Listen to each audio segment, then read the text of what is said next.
जरा सोचिए, अगर दुनिया भर के मौसम का मिजाज अचानक पूरी तरह से बदल जाए तो क्या होगा। आज के इस विश्लेषण में हम ठीक इसी विषय पर गहराई से चर्चा करने वाले हैं। हम डिकोड करेंगे एक ऐसे विशाल मौसम संबंधी फिनोमेना को जो हमारे भविष्य को पूरी तरह से पलट कर रख सकता है। हम बात कर रहे हैं सुपर एल नीनो की और 2026 में इसके मंडराते खतरे की। ये सिर्फ कुछ डिग्री तापमान बढ़ने की बात नहीं है, ये एक ऐसा बदलाव है जो सीधे तौर पर हमारी इकोनॉमी, हमारे स्वास्थ्य और हमारी रोजमर्रा की जिंदगी को हिलाकर रख देगा। तो चलिए इस खतरे को करीब से समझते हैं। आज की हमारी इस चर्चा का सफर कुछ इस तरह रहेगा। सबसे पहले 1877 की ऐतिहासिक चेतावनियों पर गौर करेंगे, फिर एल नीनो के विज्ञान को समझेंगे।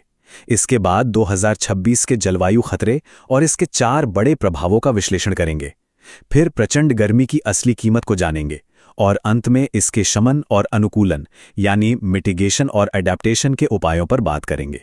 तो कहानी की शुरुआत करते हैं इतिहास के एक बेहद खौफनाक पन्ने से, 1877 की ऐतिहासिक चेतावनी। 1877 की गर्मियां इतनी भयंकर थीं कि ब्रिटिश इंडिया की मद्रास प्रेसिडेंसी में लाखों लोग भूख से मारे गए थे। और तबाही सिर्फ यहीं तक सीमित नहीं थी। चीन में 2 से 3 करोड़ लोगों ने अपनी जान गंवाई, ब्राजील में करीब 20 लाख लोग मारे गए और अमेरिका के मिनेसोटा में तो उस साल सर्दियों का मौसम ही गायब हो गया। उसे ईयर विदाउट विंटर का नाम दिया गया।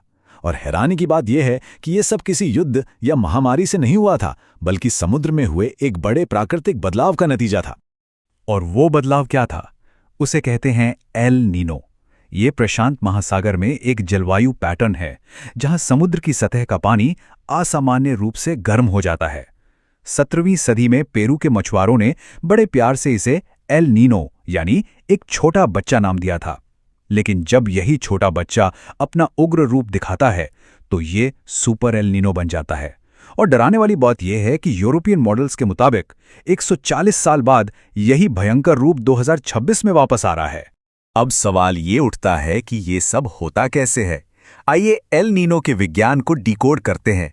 सामान्य परिस्थितियों में क्या होता है कि प्रशांत महासागर के ऊपर मजबूत व्यापारिक हवाएं, जिन्हें हम ट्रेड विंड्स कहते हैं, वो गर्म पानी को पश्चिम की ओर ऑस्ट्रेलिया की तरफ धकेलती हैं। इससे वहां अच्छी बारिश होती है। वहीं दक्षिण अमेरिका के पास समुद्र की गहराइयों से ठंडा और पोषक तत्वों वाला पानी ऊपर आता है। लेकिन एल नीनो के आते ही ये पूरी मशीनरी उलट जाती है। हवाएं कमजोर पड़ जाती हैं और गर्म पानी बीच में ही थम जाता है। नतीजा, जो बारिश ऑस्ट्रेलिया और एशिया में होनी चाहिए थी वो प्रशांत महासागर के मध्य में ही होने लगती है, जिससे हमारे इलाकों में गंभीर सूखा पड़ता है।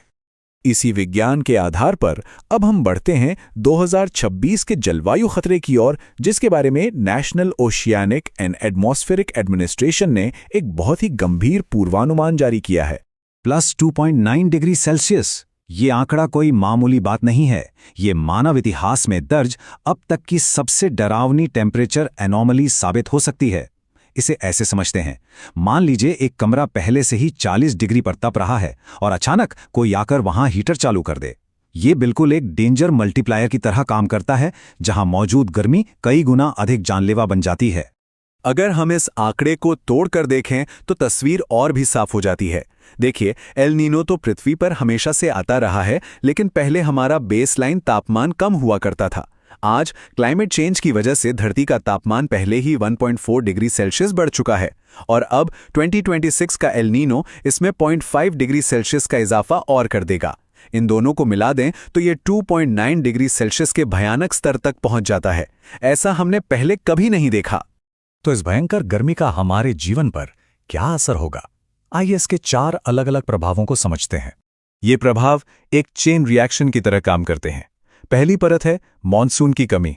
मौसम विभाग के अनुसार बारिश सामान्य से केवल 92% रहने का अनुमान है।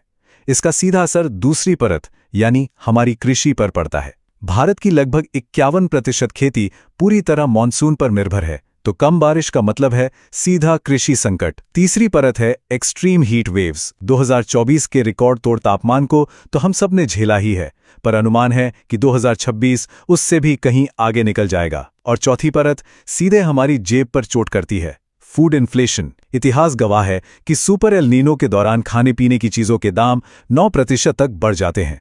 ये तो हो गए बड़े स्तर के आर्थिक आंकड़े, लेकिन प्रचंड गर्मी की असली कीमत क्या है? आइए माइक्रो लेवल पे इसके प्रभावों को देखते हैं। अक्सर हम दिन की चिलचिलाती धूप से डरते हैं, है ना?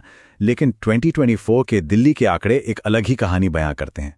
दिन के तापमान में 1.8 डिग्री की बढ़ोतरी हुई, लेकिन रात के तापमान में 4.4 डिग्री का उछाल देखा गया। इसे अर्बन हीट आइलैंड इफेक्ट कहते हैं। दिन भर शहरों का कंक्रीट गर्मी सोखता है और रात में उसे बाहर फेंकता है। जब शरीर को रात के वक्त भी ठंडा होने का मौका नहीं मिलता तो हीट स्ट्रोक का खतरा बेहद बढ़ जाता है और यही सबसे ज्यादा जानलेवा होता है। और जरा उन लोगों के बारे में सोचिए जो एयर कंडीशनिंग अफोर्ड नहीं कर सकते। करीब 38 करोड़ आउटडोर वर्कर्स जैसे कंस्ट्रक्शन मजदूर, डिलीवरी एजेंट्स और स्ट्रीट वेंडर्स, उन्हें इस गर्मी की वजह से अपनी कमाई में 14% से 40% तक का नुकसान उठाना पड़ता है। इनमें से ज्यादातर के पास कोई हेल्थ इंश्योरेंस भी नहीं होता। अगर हम पूरे देश की बात करें तो अनुमान है कि केवल 2024 में भीषण गर्मी के चलते भारत को $194 बिलियन का भारी भरकम आर्थिक नुकसान झेलना पड़ा है। जब मौतों के आंकड़ों की बात आती है तो स्थिति और भी उलझी हुई नजर आती है। 2000 से 2020 के बीच हीट वेव से हुई मौतों पर नजर डालें तो मौसम विभाग कहता है करीब 10,000 मौतें। नेशनल क्राइम रिकॉर्ड ब्यूरो का आंकड़ा 20,000 से ऊपर है, लेकिन स्वतंत्र विश्लेषण बताते हैं कि हर साल करीब 1.5 लाख लोग गर्मी से अपनी जान गंवाते हैं। इतना बड़ा अंतर क्यों? दरअसल हीटवेव को आधिकारिक तौर पर आपदा घोषित करने का मतलब है नेशनल डिजास्टर रिस्पांस फंड से मुआवजा देना। इसीलिए अक्सर डेथ सर्टिफिकेट्स पर गर्मी को मुख्य कारण के रूप में दर्ज ही नहीं किया जाता। तो क्या इस चुनौती के सामने हथियार डाल देने चाहिए? बिल्कुल नहीं। आइए मिटिगेशन और अडैप्टेशन के व्यावहारिक समाधानों पर बात करते हैं। इस संकट से निपटने के लिए हमारे पास कुछ बेहद प्रभावी और डेटा समर्थित रणनीतियां मौजूद हैं। सबसे पहला और सबसे जरूरी कदम पुराने पेड़ों को बचाना।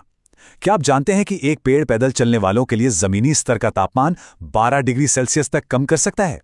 दूसरा कदम जो तुरंत लिया जा सकता है, आउटडोर वर्कर्स को लगातार पानी और ORS देना, जो हीट स्ट्रोक से बचाने की पहली ढाल है। और तीसरे दीर्घकालिक समाधान के तौर पर घरों को सोलर पैनल पर शिफ्ट करना बेहद जरूरी है। भारत में आज भी 70% बिजली कोयले से आती है, जो इस गर्मी को और बढ़ा रहा है। इसे रोकना ही होगा। अंततः ये पूरा विश्लेषण हमें एक बहुत ही महत्वपूर्ण सवाल पर लाकर खड़ा कर देता है, क्या हम अपने इंफ्रास्ट्रक्चर और जीवन शैली को उस स्थायी बदलाव से पहले ढाल पाएंगे? क्योंकि सच्चाई ये है कि ये एल नीनो आखिरी नहीं है। ये बार बार आएगा और हर बार ये एक नई और ज्यादा गर्म बेसलाइन से टकराएगा। और आज की इस चर्चा को हम इस बेहद गंभीर और विचारणीय विचार के साथ समाप्त करते हैं।